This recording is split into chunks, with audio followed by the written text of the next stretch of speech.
Nigel Farage begins by discussing the Brexit referendum that took place in 2016, which he describes as a massive political event that occurred after a 25-year grassroots campaign for sovereignty and border control.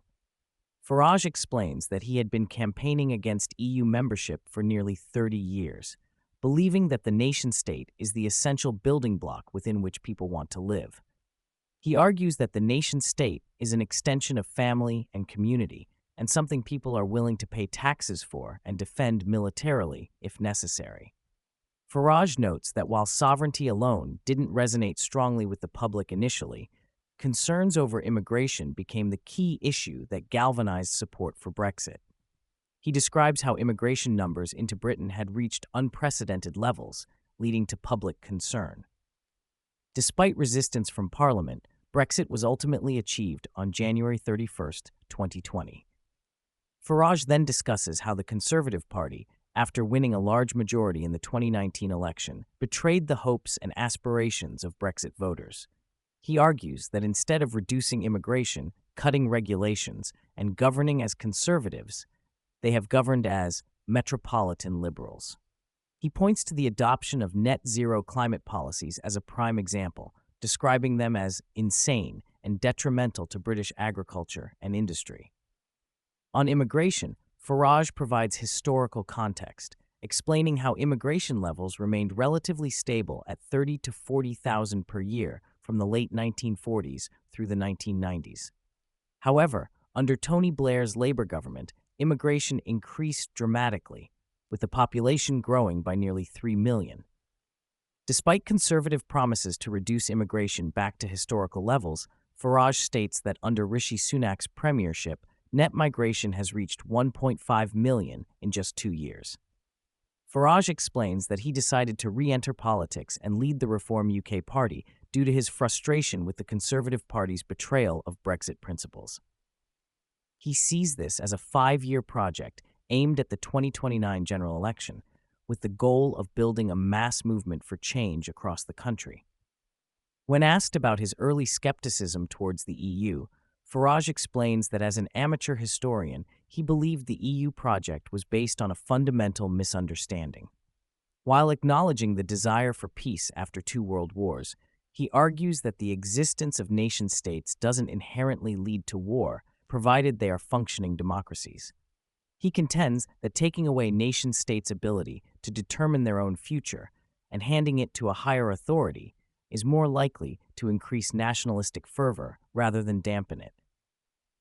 Regarding the Conservative Party's adoption of net-zero climate policies, Farage attributes this partly to the influence of Boris Johnson's younger wife, but also to a broader trend of conservative leaders wanting to fit in with globalist elites.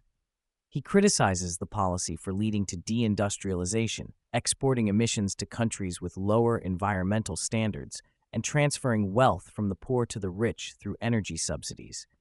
When pressed on the issue of climate change and carbon dioxide, Farage admits he doesn't fully understand the science, but questions the labeling of CO2 as a pollutant. He expresses skepticism about the focus on man-made emissions, noting that only 3% of atmospheric CO2 is produced by humans. He also mentions other factors like sunspot activity and underwater volcanoes that he believes should be considered in climate discussions. Farage expresses apprehension about the prospect of a Labour government, describing party leader Keir Starmer as lacking leadership qualities and charisma. He predicts that a Labour government would see trans ideology in the ascendancy and more legislation dividing people into groups rather than uniting them. However, he also suggests that Labour's potential victory would be more due to conservative failures than enthusiasm for Labour policies. Farage outlines Reform UK's vision based on family, community, and country. He criticizes progressivism for confusing young people, particularly on issues of gender and identity. Farage argues for abolishing diversity and inclusion laws, treating all individuals equally regardless of race or sexual orientation, and judging people based on character and ability. Farage expresses optimism about the appeal of these ideas to younger generations, particularly Gen Z.